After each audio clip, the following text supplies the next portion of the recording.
उत्तर हिंदुस्थानामध्ये त्यावेळेला एक बातमी पसरली, एक अफवा पसरली, ती अशी की गंगे अलीकडे हिंदूंचे राज्य झाले, मुसलमानी बुडाली. दोन महत्वाचे बादशाही मोहरे जयपूरकरांना मिळाले आणि महादजींचा पक्ष हलका झाला. पुढं लगेच 28 जुलै पहाटे 4 वाजता महादजी उठले. त्यांनी श्रीकृष्णाची पूजा केली, सगळ्या सरदारांना सेनापतींना प्रसाद दिला, स्वतः चिलखत घातलं, हत्तीच्या अंबारीत बसले आणि लालसोटवरनं मुख्य रणांगणाकडं कूच केलं. जयपूरची फौज अन्नधान्यानं पगारानं समृद्ध, तर महादजींची फौज केवळ आणि केवळ आत्मविश्वासाच्या बळावरती स्वतःचं अस्तित्व जयपूरच्या सरहद्दीवरती टिकवून जयपूरला काबीज करण्याचं स्वप्न पाहत होती.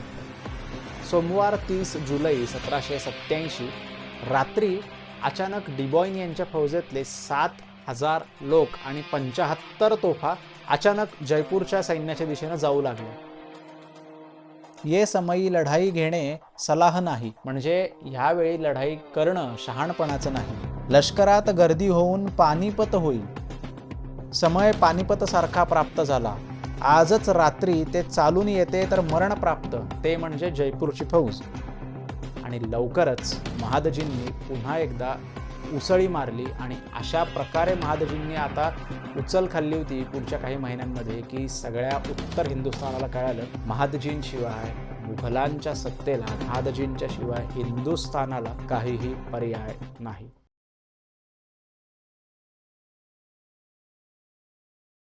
नमस्कार मंडळी, मी चिन्मय वाडेकर. माझ्या यूट्यूब चॅनलमध्ये तुम्हा सगळ्यांचं पुनश्च एकदा स्वागत. आपण एक नवीन सिरीज चालू केली आहे, सरदार महादजी शिंदे आणि दिल्लीचं राजकारण. या सिरीजचा हा दुसरा एपिसोड आज आपल्या पुढे घेऊन येतोय. या एपिसोडमध्ये सुद्धा आपल्याला 3 सेगमेंट करायचे आहेत. ते सेगमेंट आता तुम्हाला स्क्रीनवर दिसत असतील. हे सेगमेंट सुरू करण्यापूर्वी आपल्याला या व्हिडिओमधले मुख्य कॅरेक्टर्स कोण कोण आहेत हे जाणून घ्यायचं आहे. पहिलं महत्त्वाचं कॅरेक्टर येणार आहे ते म्हणजे बादशाह शाह आलम दुसरे. त्यांचा कार्यकाळ वगैरे मी मागच्या एपिसोडमध्ये सांगितलेला आहे, तिथे तुम्ही रेफर करू शकता. पुढचं महत्त्वाचं कॅरेक्टर म्हणजे जयपूरचे महाराणा सवाई प्रतापसिंह. तिसरं महत्त्वाचं कॅरेक्टर म्हणजे जोधपूरचे राणा विजयसिंह. आता पुढचं महत्त्वाचं कॅरेक्टर थोडंसं वेगळं आहे. हे कॅरेक्टर म्हणजे जयपूरचे 2 कारभारी आहेत. पहिले जे कारभारी आहेत जयपूरचे ते म्हणजे खुशालीराम बोहरा. दुसरे महत्त्वाचे कारभारी आहेत दयाराम. पुढचं महत्त्वाचं कॅरेक्टर आहे ते म्हणजे अलवार संस्थानचे संस्थापक रावराजा प्रतापसिंह. पुढचं महत्त्वाचं कॅरेक्टर म्हणजे मोहम्मद बेग हमदानी, जे मुघल साम्राज्याचे ह्या वेळेला जिवंत असलेले एकमेव चांगले सेनापती. मागच्या एपिसोडमध्ये त्यांच्याबद्दल आपण जाणून घेतलेलं आहे सगळं. इस्माईल बेग हे मोहम्मद बेग हमदानी यांचे पुतणे. या इस्माईल बेग यांनी प्रामुख्यानं या एपिसोडमध्ये आग्र्याचा किल्ला लढवला आहे, ते येईल एपिसोडमध्ये पुढे. त्यानंतर आता आपण मराठ्यांच्या कॅरेक्टर्सकडे येऊयात. महादजींबरोबर त्यावेळेला कोण कोण होतं हे आपल्याला आता जाणून घ्यायचं आहे. पहिले महत्त्वाचे महादजींच्या सोबत होते ते म्हणजे राणे खानभाई. याच राणे खानभाईंचं कॅरेक्टर द ग्रेट मराठा या सिरियलमध्ये उत्तमरित्या दाखवलं गेलं. तुम्हाला अगदीच प्रश्न पडला तर the great Maratha he serial तुम्ही अवश्य बघा. तर राणे खान भाई हे मुख्य सेनापती असणार आहेत आपल्या या लालसोटच्या लढाईमधले. पुढचे महत्त्वाचे काही सहकारी आहेत ते म्हणजे महादजी शिंद्यांचे हाताखाली असलेले सरदारच आहेत, त्यांचे सहकारी. महत्त्वाचं पहिलं नाव रायाजी पाटील शिंदे. त्यानंतर आहेत अंबुजी इंगळे. अंबुजी इंगळे यांना ग्वाल्हेरच्या जवळ जहागीर होती. त्यांचं महादजींच्या नंतर पण ते एक मोठं ताकदवान व्यक्तिमत्व शिंदेशाहीमध्ये होतं. त्यानंतरचे सरदार आहेत देवाजी गवळी. त्यांच्याबद्दल मागच्या एपिसोडमध्ये आलेलं आहे. तर हे 3 प्रमुख सरदार आणि राणे खानभाई चौथे असे आपल्याला जाणून घेतले आपण की आपला आजचा कॅरेक्टर इंट्रोडक्शन पूर्ण होतं.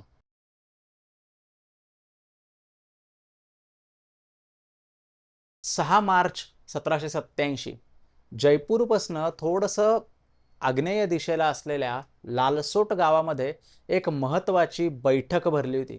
या बैठकीमध्ये हिंदुस्थानच्या राजकारणातले सगळे महत्त्वाचे प्रमुख व्यक्ती त्यावेळेला उपस्थित होते. कोण कोण होते याच्यामध्ये तर बादशाह शाह आलम दुसरे, त्यांचे वकील मुतलग मुख्य कारभारी महादजी शिंदे, जयपूरचे महाराणा सवाई प्रतापसिंह, त्यांचे कारभारी खुशालीराम बोहरा आणि भरपूर मोठं मराठी आणि राजपूत सैन्य. तर या बैठकीमध्ये चर्चा सुरू होती ती म्हणजे जयपूरची चौथाई किती राहिलेली आहे. चौथाई म्हणजे ही एका अर्थानं खंडणी होती जी मराठे वसूल करायचे राजपुतानातनं. त्या राजपुतानातल्या जयपूर या महत्त्वाच्या राज्यातनं ही खंडणी आता मराठ्यांकडे येणार होती.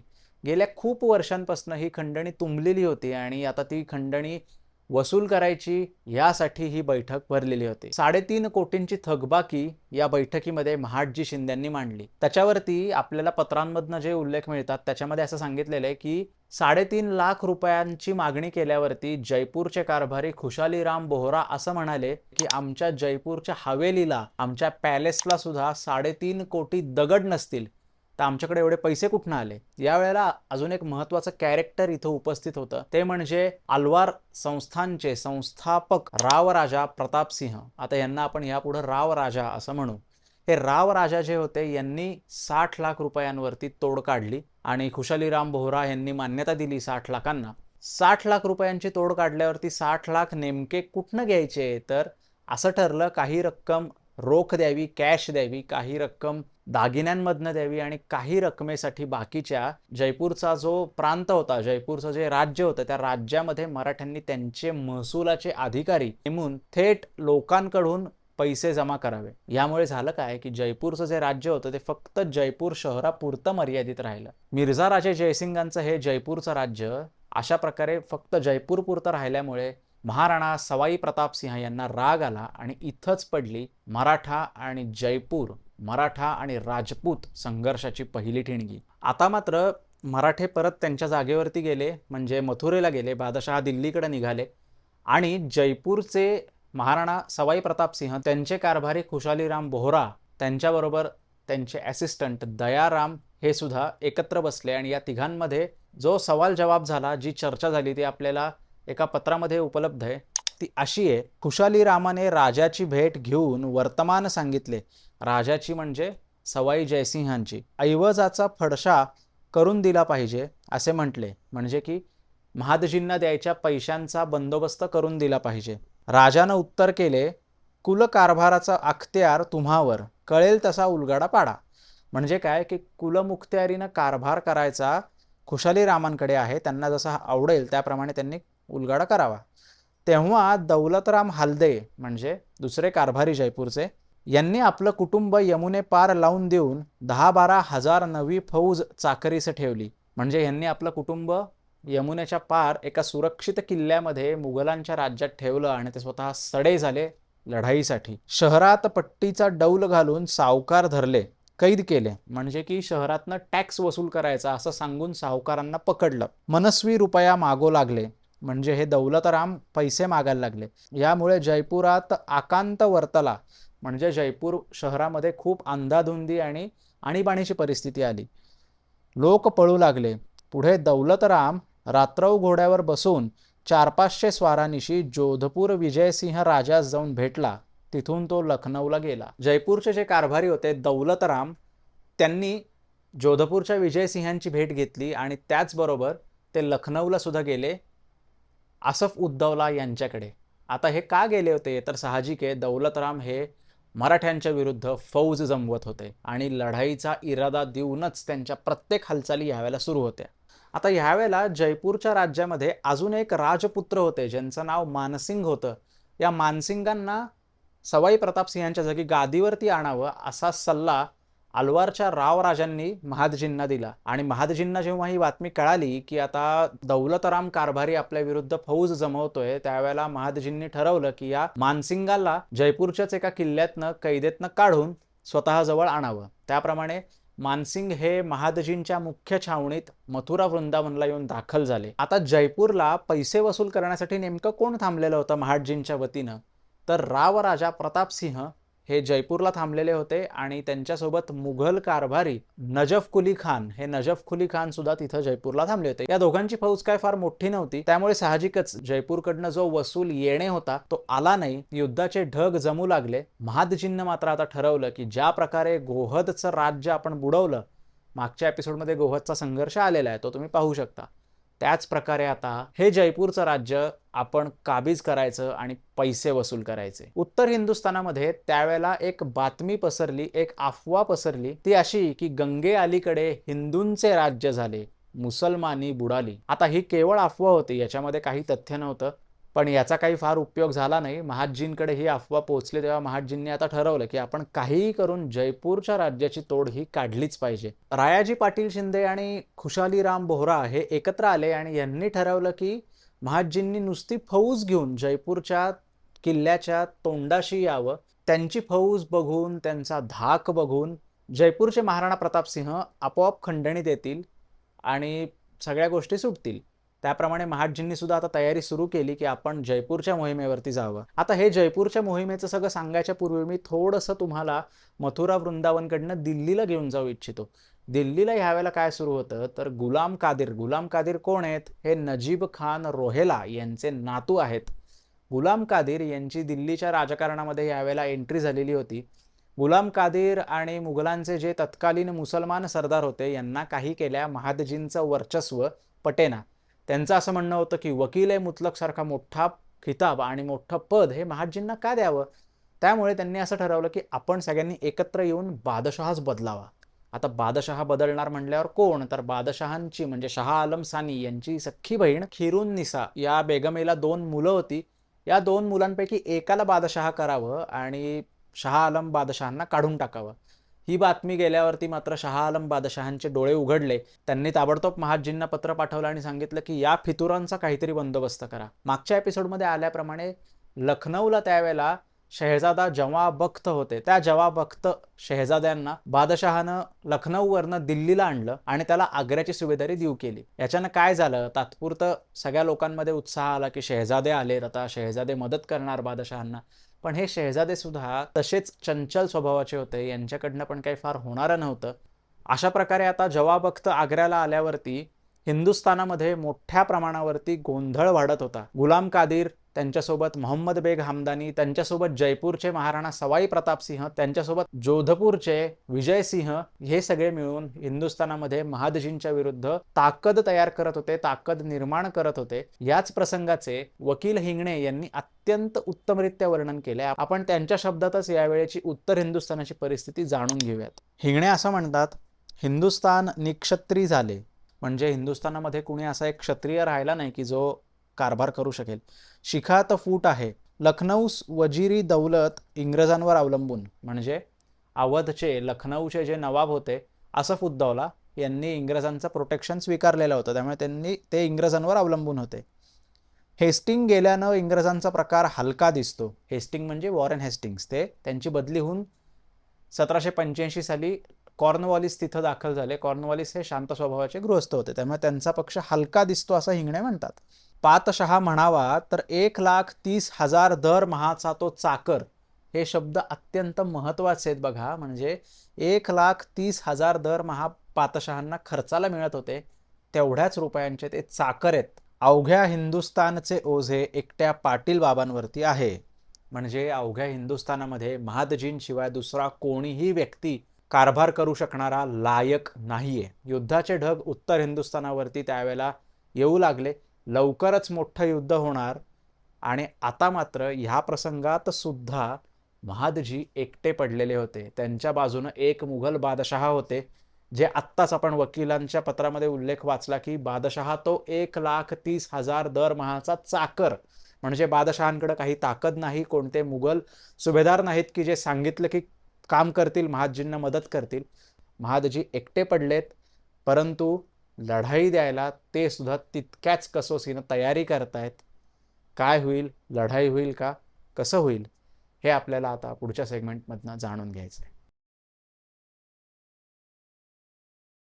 महादजी 11 नोव्हेंबर 1786ला मथुरेच्या त्या वृंदावनाच्या त्या तळातनं बाहेर पडले आणि त्यांनी उत्तर हिंदुस्थानाच्या दिशेनं कूच केलं. 10 डिसेंबर 1786ला ते नांदगाव म्हणजे शेरगड नावाचं उत्तर हिंदुस्थानातलं एक छोटंसं ठिकाण आहे, या ठिकाणी ते आले. इथून दिल्ली फार लांब नाहीये. 30 डिसेंबर 1786ला हिंडोर जवळ ते आले, दिल्लीच्या जवळ. तिथं त्यांना बादशहा येऊन मिळाले. आता बादशहा शाह आलम सानी त्यांच्यासोबत त्यांचे मीर बक्षी, त्यांचे वकील मुतलक महादजी शिंदे जयपूरच्या मोहिमेला निघाले. बादशहा शाह आलम सारखं सांगत होते की जयपूरच्या खंडणीचा जो काही मसला आहे तो तुम्ही बोलून निगोसिएशन्स करून मुत्सद्देगिरीनं सोडवा. त्यासाठी मोठ्या युद्धात पडू नका, कारण इकडं गुलाम कादर येतोय, तिकडं मोहम्मद बेग हमदानी आहे, ही लोक मलाच म्हणजे बादशहांनाच पदच्युत करतील, तर तुम्ही माझं रक्षण करा. म्हणूनच महादजींनी बादशहांच्या आग्रहाला न जुमानता जयपूरची मोहीम तशीच पुढे सुरू ठेवली. 1 मार्च 1787ला डीगच्या किल्ल्यामध्ये महादजींचा मुक्काम आला. आता डीगचा किल्ला कुठला, तो मागच्या एपिसोडमध्ये मी सांगितलंय. भरतपूर जवळ डीगचा हा किल्ला आहे. हा किल्ला स्ट्रॅटेजिकली खूप लढायला अभेद्य आहे आणि या किल्ल्यामध्ये महादजींनी त्यांचा कुटुंब कबिला ठेवायचा निर्णय घेतला. इथं 4 मार्च 1787ला डीगच्या मुक्कामावरच रंगपंचमी साजरा झाली. या रंगपंचमीच्या दरम्यान स्वतः बादशहा सुद्धा या सोहळ्याला उपस्थित होते आणि आता ही मोहीम पुढं अधिक तीव्र रूप धारण करणार असं दिसू लागलं. पुढं 5-6 महिने गेले आणि महादजी जयपूरच्या पूर्व बाजूला आजचा जो हायवे गुजरातवरनं दिल्लीला जातो त्या हायवेला लागून मुक्काम करू लागले. आता मात्र एक जून महिना उजाडला आहे. जून महिना 1787चा उजाडला. या जून महिन्यामध्ये एक विलक्षण धक्कादायक गोष्ट महादजींच्या कानावर आली आहे. ती अशी की मुघल सेनापती मोहम्मद बेग हमदानी जयपूरच्या राणा सवाई प्रतापसिंह यांना मिळाले. हमदानींना महादजींचा पक्ष सोडून जयपूरच्या पक्षात जाणं जास्त आवडलं. काय कारण होतं असं तुम्हाला प्रश्न पडेल. तर कारण असं होतं, हमदानी यांना 3000 रुपये रोज असे पैसे देण्याची कबुली दौलतराम कारभाऱ्यांनी दिलेली होती आणि या पैशाच्या लोभास्तव दौलतराम यांच्या सांगण्यावरनं मोहम्मद बेग हमदानी जयपूरच्या फौजेत सामील झाले. अशा प्रकारे महादजींना पहिला मोठा धक्का बसला. हमदानी जे मोठा तोफखाना घेऊन लढवय्ये होते, सेनापती होते, त्यांच्यासोबत त्यांची पुतणी इस्माईल बेग होते जे खूप कर्तृत्ववान होते. 2 महत्त्वाचे बादशाही मोहरे जयपूरकरांना मिळाले आणि महादजींचा पक्ष हलका झाला. इकडे जयपूरच्या सरहद्दीवरती फौजा जमू लागल्या आणि जयपूरच्या किल्ल्यामध्ये सवाई प्रतापसिंह यांनी स्वतःला कोंडून घेतला आणि डिफेन्सिव्ह स्ट्रॅटेजी स्वीकारली. तर या जयपूरच्या फौजेत नेमके कोण कोण होते? जयपूरच्या फौजेत होते मोहम्मद बेग हमदानी, त्यांच्याच सोबत 5000 घोडदळ आणि 5000 पायदळ घेऊन जोधपूरचे सैन्य भीमसिंग यांच्या नेतृत्वाखाली जयपूरकरांना येऊन मिळालेले होते.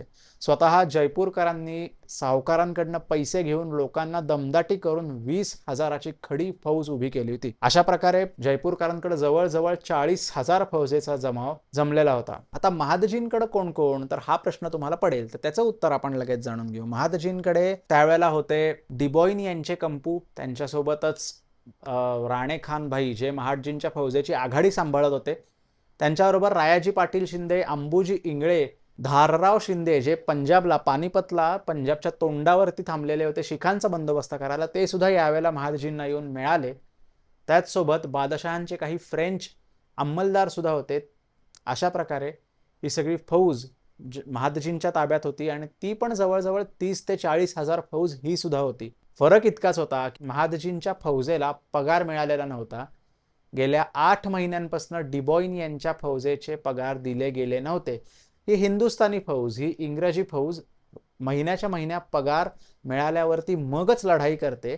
आपल्या सगळ्यांना माहिती आहे ही गोष्ट. आणि 8 महिने त्यांचे पगार तुंबले होते म्हटल्यावर ही फौज पुढे किती साथ देणार हे आता दिसत होतं.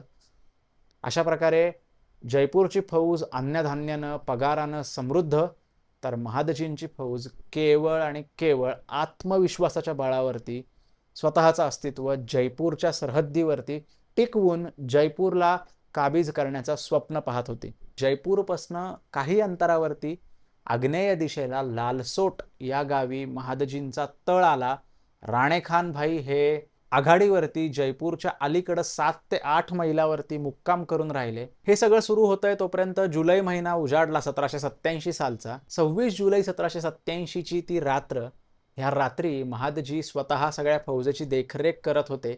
सारखे आघाडीच्या राणेखान भाई यांच्या फौजेतनं महादजींच्या मुख्य फौजेमध्ये उंट, हत्ती हे जवाहीर, पत्र, बातम्या यांची देवाणघेवाण करत होते. महादजी स्वतः त्या दिवशी रात्री केवळ 2 तास झोपलेले होते. पुढे लगेच 28 जुलै पहाटे 4 वाजता महादजी उठले. त्यांनी श्रीकृष्णाची पूजा केली. सगळ्या सरदारांना, सेनापतींना प्रसाद दिला. स्वतः चिलखत घातलं, हत्तीच्या अंबारीत बसले आणि लालसोटवरनं मुख्य रणांगणाकडे कूच केलं. लालसोटची लढाई आपण म्हणतो खरं, पण ही लालसोटची नसून तुंगची लढाई होती. तुंग या गावी ही लढाई झालेली होती. राणेखान भाई यांची फौज पहाटेच आघाडीला गेलेली होती. त्यापाठोपाठ स्वतः महादजी शिंदे स्वतःचा तळ घेऊन पुढे जाऊ लागले. जयपूरच्या फौजेनं हे पाहिलं की मराठ्यांची फौज आपल्यावरती चालून येते. जयपूरची फौज सुद्धा तयार होऊन जयपूरमधनं बाहेर पडून टुंगा या गावाच्या दिशेने येऊ लागली. आता मात्र रणांगण पुन्हा एकदा सिद्ध होऊ लागलं. रणवाद्य या सगळ्यांचा कल्लोळ सुरू झाला. श्रावण पौर्णिमा दिनांक 28 जुलै 1787 जयपूरच्या जवळ असलेल्या तुंगा गावामध्ये लढाई झाली. यावेळेला नेमकं फौजेची रचना कशी होती दोन्ही बाजूच्या हे आपण पहिले जाणून घेऊ. तर फौजेच्या पहिल्या रांगेमध्ये मराठ्यांकडच्या जे बातमी आणणारे नेणारे हलक्या पटकन हालचाल करणाऱ्या प्रकारचे जे लोक होते ते पुढे थांबलेले सगळ्यात. त्याच्या पाठीमागं होत्या तोफा, त्या सभोवताली पेरलेल्या होत्या आणि तोफांच्या पाठीमागं होतं पायदळ, पायदळाच्या पाठीमागं होतं महादजींचं घोडदळ. या सगळ्या फौजेच्या ह्या एकंदर स्थितीमध्ये किंवा या फौजेच्या सगळ्या रचनेच्या पुढं खंदक खोदलेला होता. सेम अशाच प्रकारे जयपूरची फौज सुद्धा खंदक खोदून पाठीमागं उभी होती. तोफा त्याच्या पाठीमागं जोधपुरी घोडे भीमसिंह यांच्या ताब्यात आलेले. ह्यावेळेला भीमसिंह जेव्हा निघाले जोधपूरवरनं त्यांनी विजयसिंहांना असं सांगितलेलं, आलो तर जिवंत परत येईन महादजींना हरवून, नाही आलो तर तुमचा आणि माझा हा अखेरचा रामराम, माझा मुजरा घ्या. या सगळ्या मुख्य फौजेच्या रचनेपासून पाठीमागं काही 2 मैलाच्या अंतरावरती महादजी स्वतः थांबलेले होते. त्यांचा मुख्य तळ होता. राणेखानभाई हे आघाडीला होते. त्यांच्यासोबत कोण कसं होतं हे आता आपण जाणून घेऊ. मराठी फौजेची रचना अशी होती की डावीकडे होते खंडेराव हरी आणि डिबॉईन. त्यांच्यासोबत होते मुर्तजा खान. मुर्तजा खान हे अफगाणिस्तानचे एक सरदार होते जे मुघलांच्याकडनं मराठ्यांच्या नोकरीमध्ये आलेले होते. त्यांच्या हाताखाली अफगाणी फौज होती. आणि एक महत्त्वाची आश्चर्याची गोष्ट या लढाईमध्ये मराठ्यांच्या बाजूने होती ती म्हणजे नागा साधूंची असलेली फौज. गोसावी आणि नागा साधू यांच्या हाताखाली तगडी फौज यावेळेला मराठ्यांच्या बाजूने उभी होती. तर अशा प्रकारे ही सगळी युद्धाची मराठ्यांच्या फळीची ही डावी बाजू होती. मराठ्यांच्या फळीच्या मध्यभागी कोण होतं तर नजफ खानाची जुनी मुघलांच्या थेट बादशहांच्या ताब्यात असलेली जुनी फौज. त्यांच्या बरोबर पाठीमागं होते महादजी स्वतः मुख्य फौज घेऊन. उजव्या बाजूला होते लेस्तन्यू आणि अलवरच्या राव राजा प्रतापसिंह यांची फौज आणि स्वतः प्रतापसिंह. आता राजपूतांची फौज नेमकी कशी उभी होती, त्यांची रचना काय होती हे आपण जाणून घेऊ. राजपूतांच्या डाव्या बाजूला हमदानी आणि मुघल फौज होती. राजपूतांच्या मध्यभागी सवाई प्रतापसिंह, त्यांच्यासोबत जयपूरची फौज होती. त्याचबरोबर उजव्या बाजूला जोधपूरच्या राठोडांची फौज होती. भीमसिंह मुख्य होते या फौजेवरती. तर अशा प्रकारे ही सगळी फौज होती. राणेखान भाई हे सगळ्या फौजेची मुख्य हालचाल पाहत होते. आता युद्धाला तोंड लागणार होतं. सकाळी 9 वाजता तोफांचा मारा सुरू झाला. 11 वाजेपर्यंत तोफांचा मारा सुरू होता आणि या तोफांच्या मारांचं अचानक हा तोफांचा मारा बंद झाला. जणू काय दोघांनी एकमेकांशी समझोता करून बंद केला असावा. इतक्यात जय एकलिंगजी असा आवाज जयपूरच्या फौजेतल्या उजव्या फळीतनं आला आणि जोधपूरचे राठोड भीमसिंह यांचे 10,000 सैनिक मोठ्या त्वेषानं मराठ्यांच्यावरती तुटून पडले. त्यांनी बघता बघता मराठ्यांची डावी फळी कापून काढली. मराठ्यांच्या डाव्या फळीमध्ये खंडेराव हरी, अंबुजी इंगळे, डिबॉईन यांचे बॅटेलियन्स होते. राठोड्यांच्या सैनिकांनी जवळजवळ यांचे 2 भाग केले. त्यांना थोडंसं पाठीमागे हटायला लावलं. ही गोष्ट राणेखान भाई यांच्या लक्षात आली आणि राणेखान भाईंनी ताबडतोब त्यांची माणसं, नवीन माणसं, ताज्या दमाची माणसं पुढे पाठवली. या जोधपुरी फौजेचा जो हल्ला होता तो मराठ्यांनी परतून लावला. आता ही सगळी लढाई सुरू असताना जवळजवळ दुपारी 2-2:30 वाजले होते. एका झाडाखाली उभं राहून मोहम्मद बेग हमदानी या लढाईचं सुपरविजन करत होते. महादजी जसे पाठीमागं होते फौजेच्या, मुख्य फौजेच्या पाठीमागं, तसेच हमदानी सुद्धा पाठीमागं थांबलेले आघाडीच्या तुकड्यांमध्ये नव्हते. ती महादजी शिंद्यांनी ताबडतोब डिबॉईन यांना आज्ञा केली की मोठ्या लांब पल्ल्याच्या तोफा आणा आणि 4 मोठ्या तोफा रणांगणावरती नेण्यात आल्या आणि या 4 मोठ्या तोफांमधनं गोळाबारी सुरू झाली. अशातच दुपारी 3 वाजता एक मोठा गोळा हमदानी ज्या झाडाखाली उभे होते त्या झाडावर येऊन पडला आणि ते झाड पूर्ण हमदानी यांच्यावरती कोसळलं आणि हमदानी हत्तीमध्ये बसलेले होते, त्यांचा जागीच मृत्यू झाला. मुघलांच्या दौलतीतले मोठे फौजबंद सरदार मोहम्मद बेग हमदानी यांचा अशा प्रकारे तोफेचा गोळा लागून मृत्यू झाला. ही बातमी हमदानी यांच्या फौजेला कळाल्यावरती ती फौज जागच्या जागी स्तब्ध झाली आणि मागं हटायला लागली. इकडं सातत्यानं जोधपूरची फौज मराठ्यांच्यावरती तुटून पडत होती. राणेखान भाई यांनी जवळजवळ 3 ते 4 वेळा या जोधपूरच्या फौजेचा हल्ला पूर्ण बेकाबू, पूर्णपणे अयशस्वी केला. त्यांना परतवून लावलं. आता मात्र राजपुतांकडनं कुठल्याही प्रकारचे नवे ताज्या दमाचे सैनिक रणांगणात उतरत नव्हते. 4:30-5 वाजलेले संध्याकाळचे. हमदानी यांच्या मृत्यूची बातमी एव्हाना मराठ्यांपर्यंत पोहोचली नव्हती. राजपुतांच्या फौजेमध्ये ती पसरलेली होती. त्यामुळे राजपुतांच्या फौजेनं काहीसा धीर खचून हार खाल्लेली होती. इतक्यात पाऊस पडू लागला दुपारी 4:30-5ला आणि पावसामुळे त्या वाळवंटात ज्या तोफा रोवून ठेवलेल्या होत्या त्या तोफा नीट राहीनात स्टेबल, म्हणून तोफा पाठीमागं नेण्यात आला आणि इतक्यात पाऊस पडल्यामुळे लढाई सुद्धा मंदावली. सूर्यास्त झाल्यावर बरोबर दोन्ही फौजा आपापल्या तळावरती पाठीमागं गेल्या. जयपूरच्या बाजूनं ही जयपुरी फौज गेली तर लालसोटच्या बाजूनं मराठ्यांची फौज पुन्हा आपल्या छावणीमध्ये परत गेली. आता गंमत अशी होती की जयपूरची फौज परत गेली तेव्हा त्यांना पगारही मिळणार होता आणि अन्नधान्यही मिळणार होतं. मराठ्यांची फौज जेव्हा परत गेली तेव्हा अन्नधान्य त्यांना मिळणं, रसद त्यांना मिळणं बंद झालं. त्यामुळेच मोठे मोठे प्रॉब्लेम्स त्यांच्याकडे आता पुढे यायला लागले. ते कसे यायला लागले ते आपण आता पुढे जाणून घेऊ. महादजी जेव्हा पाठीमागं परत आले तळावरती तेव्हा रात्री जवळजवळ सूर्यास्तानंतर 6-7 तास महादजी स्वतः सगळ्या फौजेची देखरेख करत होते, पाहत होते. रात्री 1 वाजता सगळे शिलेदार, सगळे सरदार परत आले याची खात्री करून घेतल्यावरती महादजींनी अखेर त्यांच्या छावणीमधले दिवे विझवले आणि ते झोपले. म्हणजे जवळजवळ महादजींना अन्न, झोप ही काही नव्हती. ते पूर्ण त्या लढाईमध्ये गुंतून गेलेले होते. दुसऱ्या दिवशी लगेच ही मराठ्यांची फौज पुन्हा त्याच रणांगणावरती आली. पुढं सुद्धा जयपूरच्या फौजेपर्यंत गेली, पण जयपूरची फौज काही केल्या बाहेर आली नाही त्यांच्या शहरातनं. त्यांनी तोफेचे गोळे चालवल्यावरती मराठे पण परत लालसोटला आले. असे 2-3 दिवस खूप निर्णायक गेले आणि याच्यामध्ये खूप महत्त्वाची घटना घडली. म्हणजे सोमवार 30 जुलै 1787 रात्री अचानक डिबॉइन यांच्या फौजेतले 7,000 लोक आणि 75 तोफा अचानक जयपूरच्या सैन्याच्या दिशेने जाऊ लागल्या.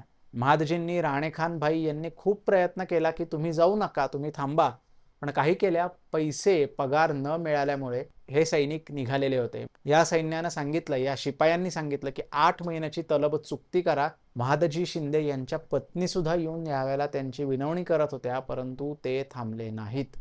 जयपूरची फौज त्यांना पुढं स्वीकार करायला, स्वागत करायला म्हणून येऊन थांबलेली होती. जयपूरच्या फौजेनं मोठे तोफ्याची सलामी दिली आणि या बंडखोर लोकांचं स्वागत उत्तमरित्या केलं. त्याच रात्री सगळ्या सरदारांची बैठक महादजींनी बोलवली आणि आता पुढं काय करायचं हे विचारलं. कारण जसं बॅटॅलियन्सला पगार नव्हता दिला तसा महाराष्ट्रातल्या सैन्याला, दख्खनी घोड्यांना आणि पायदळाला सुद्धा पगार दिलेलाच नव्हता. किती दिवस म्हणून यांनी लढाई करायची. इतक्यात एक बातमी आली की जयपूरकरांनी मराठ्यांची रसद मारली. आता जनावरं उपाशीपोटी मरायला लागली, माणसांची तीच गत झाली. ही मोहीम पुढं चालवणं अवघड होऊ लागलं. इतक्यात या लालसोटच्या लढाईनंतर काय झालं याचं वर्णन आपल्याला एका पत्रात सापडतं. हे पत्र पुन्हा नाना फडणीसांच्या वकिलानं पुण्याला लिहिलेलं आहे. त्या पत्रातल्या अशा ओळी आहेत: शिवाजीपंत बापू व रावराजा आदी करून तमाम सरदारास सला पुसली. म्हणजे की सगळ्या सरदारांची बैठक भरवली. त्यापूर्वी जयपूरकरास सूचना मिळून त्यांच्या गोटात तमाम फौजेची तयारी झाली. म्हणजे जयपूरच्या फौजेला सूचना मिळाली की महादजी आता माघार घेण्याच्या विचारात आहेत. याप्रमाणे बातम्या एकामागून एक येऊन पोचल्या. तेव्हा सर्वांच्या विचारे ठरले, जे हिंदुस्थानियांचा विश्वास काय, सारेच फितूर. म्हणजे हिंदुस्थानातल्या लोकांचा, विशेषतः मुघल साम्राज्यातल्या काही लोकांचा विश्वास काय ठेवायचा, सगळे फितूरच आहेत. ये समयी लढाई घेणे सलाह नाही. म्हणजे ह्यावेळी लढाई करणं शहाणपणाचं नाही. लष्करात गर्दी होऊन पानिपत होईल. म्हणजे बघा, पानिपताची आठवण मराठ्यांच्या डोक्यातनं त्याही वेळेला, म्हणजे पानिपत होऊन जवळजवळ 25-26 वर्ष झालेली तरी सुद्धा गेलेली नव्हती. समय पानिपत सारखा प्राप्त झाला. आजच रात्री ते चालून येते तर मरण प्राप्त, ते म्हणजे जयपूरची फौज. आपली पलटणे तोफा त्याचकडे गेल्याने ते हवभारी झाले. म्हणजे ते भारी झाले आपली माणसं तिकडे गेल्यामुळे. आता परीक्षा पाहायची बाकी नाही. दक्षिणी फौज किती आपल्या ध्यानात आहे. म्हणजे की महाराष्ट्रातनं असलेली आपल्या सोबतची घोडदळी फौज फार कमी आहे. याप्रमाणे बोलून मागील प्रहर रात्री सड्या फौजा तोंडावर ठेवून बाबा व आपण मागे राहून बुणग्यांचे कूच माघारी फिरवले. म्हणजे महाडजींनी अशा प्रकारे हळूहळू लढाईतनं माघार घ्यायची ठरवली. 1 ऑगस्ट 1787ला महादजींनी लालसोट सोडलं आणि ते पाठीमागे यायला निघाले. थोड्याच वेळापूर्वी मी तुम्हाला सांगितलं की डीगच्या किल्ल्यामध्ये महादजींनी कुटुंब कबिले ठेवलेले होते. या डीगच्या किल्ल्याकडे महादजींचा कूच आता सुरू झाला. 8 दिवस सलग लांब लांब मजल मारून म्हणजे मोठा मोठा अंतर कापून 8 ऑगस्ट 1787ला महादजी डीगला पोहोचले. तिथून त्यांनी ताबडतोब त्यांच्या कुटुंब कबिला हा ग्वाल्हेरला रवाना केला. ग्वाल्हेरच्या किल्ल्यावर त्यांना बंदोबस्तानं ठेवले. स्वतः ते सडे झाले म्हणजे फक्त लढाऊ फौज त्यांनी स्वतःबरोबर ठेवली. बाजार बुणगे काढून टाकले आणि महादजींनी आता पुन्हा एकदा राजपुतानाकडे जाण्याचं ठरवलं. जयपूरकरांवर चालून जायचं ठरवलं नाही. इकडं 24 ऑगस्ट 1787ला महादजींचा मुक्काम अलवारच्या किल्ल्यावरती आला आणि या राव राजा प्रतापसिंह यांनी महादजींची ह्या प्रसंगी साथ केली आणि एकमेव हे असे होते ज्यांनी उत्तर हिंदुस्थानात मराठ्यांची मदत केली. महादजी पुढं ऑगस्ट महिन्याच्या शेवटापासून ते जवळजवळ 2 नोव्हेंबर 1787 पर्यंत अलवारच्या किल्ल्यामध्ये राहिले. तिथं राहण्याचं कारण काय होतं तर राजपुतांची फौज जर दिल्लीवर गेली आणि त्यांनी बादशहांचा ताबा घेतला तर आपलं सगळं राजकारण संपलं हे महादजींना माहीत होतं. म्हणूनच दिल्लीला जाऊ नये या हेतुपुरस्सर महादजींनी स्वतःची फौज बरोबर जयपूरकरांच्यापासून काहीशी लांब ठेवलेली होती. झालं असं की महादजींनी माघार घेतली ही बातमी एव्हाना सगळ्या उत्तर हिंदुस्थानात पसरली. त्यामुळे जे जे महादजींचे शत्रू होते सगळ्यांनी उचल खाल्ली. गुलाम कादिर हा त्यांचा महत्त्वाचा शत्रू होता. यांनी थेट दिल्लीच गाठली. दिल्लीला जाऊन यांनी थेट बादशहांची भेट घेतली. तो दिल्लीला गेल्यावरती महादजींतर्फे लाडोजी शितोळे हे त्यांचे जावई तिथं थांबलेले होते दिल्लीला. ते 24 ऑगस्ट 1787ला रातोरात दिल्लीवरनं पळून आले. ते दिल्लीवरनं पळून आल्यामुळे दिल्लीतनं मराठ्यांचा अंमल, दिल्लीतनं मराठ्यांची फौज सगळी नाहीशी झाली. 5 सप्टेंबर 1787ला गुलाम कादर याला मीरबक्षी पद देण्यात आलं. महादजींकडनं हे पद काढून घेण्यात आलं. अशा प्रकारे आता महादजींना मोठा धक्का बसला. त्यांनी 2 वर्षात केलेले कष्ट, कामगिरी सगळ्यावरती पाणी फिरायला लागलं. त्याच्या पाठोपाठ लगेच 16 सप्टेंबर 1787ला इस्माईल बेगनं आग्र्याचा किल्ला जिंकून घेतला. अजून एक महत्त्वाचं ठिकाण मराठ्यांचं उत्तर हिंदुस्थानातलं गेलं. सगळीकडनं मराठ्यांना आता माघार घ्यावी लागली. पानिपतापासून ते आग्र्यापर्यंत मराठ्यांना उभं राहायला सुद्धा जागा नाही अशी परिस्थिती झाली. महादजींचा मुक्काम अलवारला होता हे मी पूर्वीच सांगितलंय. आता अलवारवरनं महादजींनी नाना फडणीसांना पुण्याला पत्र लिहिलं. महादजींच्या वकिलांनी नानांना पुष्कळ पत्र पाठवले. यावेळेला भाऊपणाचे रक्षण करावे, काही करून महादजींसाठी मदत पाठवावी म्हटल्यावरती नाना फडणीसांनी मोठी योजना केली. ती अशी की थोरले बाजीराव पेशवे आणि मस्तानी यांचे नातू अली बहाद्दर यांना आणि सरदार तुकोजी होळकर यांना उत्तरेत महादजींच्या मदतीला पाठवावा असं ठरलं. त्याप्रमाणे 8 सप्टेंबर 1787ला अली बहाद्दर पुण्याला गारपिरावरती डेरे दाखल झाले आणि निघाले उत्तर हिंदुस्थानाच्या महत्त्वाच्या मोहिमेला. महादजींनी इकडं अलवारला बसून काही शांतपणा त्यांनी धारण केला नव्हता. अलवारवरनं त्यांनी खूप प्रयत्न केले आपला दिल्लीचा कारभार टिकावा ह्यासाठी. त्याप्रमाणे त्यांनी 14 नोव्हेंबर 1787ला अंबुजी इंगळे यांच्याबरोबर काही फौज पाठवली दिल्लीला. परंतु बादशहांपर्यंत ही फौज पोचलीच नाही. अंबुजी इंगळ्यांची कारवाई अयशस्वी झाली. त्यांना निम्म्या रस्त्यातनं परत यावं लागलं. आता हा शेवटचा मार्ग अयशस्वी झाला आणि अजून दक्षिणेतली फौज काय उत्तरेत येत नाही असं पाहिल्यावरती मात्र महादजींनी ठरवलं आता अलवारवरनं पण आपण माघारी गेलं पाहिजे. त्यांनी 2 नोव्हेंबर 1787ला अलवारचा किल्ला सोडला आणि हलके हलके ग्वाल्हेरच्या दिशेने ते जाऊ लागले. 20 नोव्हेंबर 1787ला महादजींनी चंबळ नदी उतरली आणि चंबळच्या पार ग्वाल्हेरच्या उत्तरेला कुमारी या ओढ्याच्या काठावरती महादजींनी पुढचे 5 महिने मुक्काम केला. उत्तर हिंदुस्थानात सगळीकडे बातमी गेली, महादजींनी माघार घेतली, मराठे आता चमेली पार गेले वगैरे वगैरे वगैरे. ह्या सगळ्या बातम्या पसरल्यामुळे गुलाम कादिरानं दिल्लीमध्ये दंगा घालायला सुरुवात केली. महादजींच्या या ग्वाल्हेरच्या जवळच्या 5 महिन्याच्या मुक्कामावरती महादजींनी स्वतःच नानांना काय लिहून पाठवलंय ते आपण पाहू आणि या एपिसोडची सांगता करू. महादजी असं म्हणतात, चमेली पार 5 महिने दम खाऊन राहिलो. म्हणजे चंबळ नदीच्या पार 5 महिने झाले दम खाऊन राहिलोय. फौजेची प्रतीक्षा केली. ह्या दिवसात फौज येऊन पोहोचती तर शत्रूचे पारिपत्य होऊन एकांत एक मिळो न पावते. म्हणजे जर का या फौजा दक्षिणेतल्या वेळेवर येऊन पोहोचल्या असत्या तर सगळे शत्रू हिंदुस्थानातले एक झाले नसते. दिवसगत लागल्यामुळे शत्रू सारे एकत्र होऊन बलवान झाले आहेत. म्हणजे या दक्षिणेतल्या फौजेला यायला वेळ लागतोय म्हणून सगळे शत्रू बलवान झालेत. आमच्यानं मेहनत होईल तेथवर करीतच आहोत. 1-2 जागा शत्रू निकड करून पाहिली, परंतु फौजेस 7-8 वर्ष होऊन माणूस जुने झाले. यामुळे मेहनत चांगली होऊन शत्रूवर जरब न बसली. सर्वांच्याच मनास चमेली पार जाऊन नवी फौज येऊ द्यावी. त्यावरून चमेली अलीकडे आलो. इतपर फौज लवकर यावी. म्हणजे काय की आता 7-8 वर्ष झाले महादजींची फौज सारखी लढत होती. गुजरातला इंग्रजांविरुद्ध लढण्यापासून अगदी लालसोटच्या लढाईपर्यंत. त्यामुळे सगळ्यांच्या मनात होतं की आता आपण परत जावं चंबळ पार आणि चंबळकडनं जी दक्षिणेतनं नवी फौज येईल त्या नव्या दमाच्या माणसांनिशी लढाई करू. आता नाना आणि महादजींचा भाऊपणा होता हे खरं आहे, परंतु त्याबरोबरीनं नानांनी पाठवलेली फौज वेळेवर आली नाही महादजींकडे. का नाही आली, काय नेमके कारण होते हे आपल्याला पुढच्या एपिसोडमधनं जाणून घ्यायचंय. चंबळच्या पार ते सतर्क होते. त्यांनी राणेखान भाई यांना आग्र्याच्या जवळ फौजा घेऊन पाठवलेलं होतं. अलीगडच्या दुआबामध्ये रायाजी शिंदे हे फौज घेऊन फिरत होते. ही पण फौज शत्रूची रसद वगैरे मारून परत चंबळ पार आली.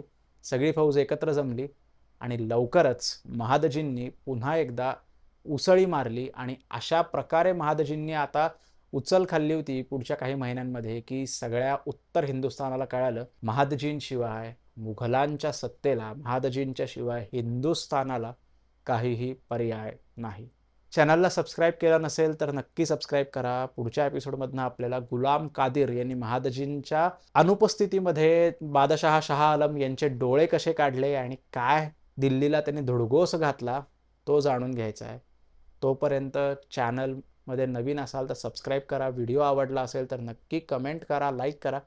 जास्तीत जास्त तुमच्या मित्रांपर्यंत शेअर करा. मराठ्यांचा हा गौरवशाली इतिहास आहे. दिल्लीचेही तख्त राखतो महाराष्ट्र माझा हे वाक्य का आपण आज वापरतो हे या 4 एपिसोड्समधनं आपल्याला जाणून घ्यायचं आहे. त्यामुळे पुन्हा एकदा एपिसोड पूर्ण पाहिल्याबद्दल तुमच्या सगळ्यांचे आभार. धन्यवाद.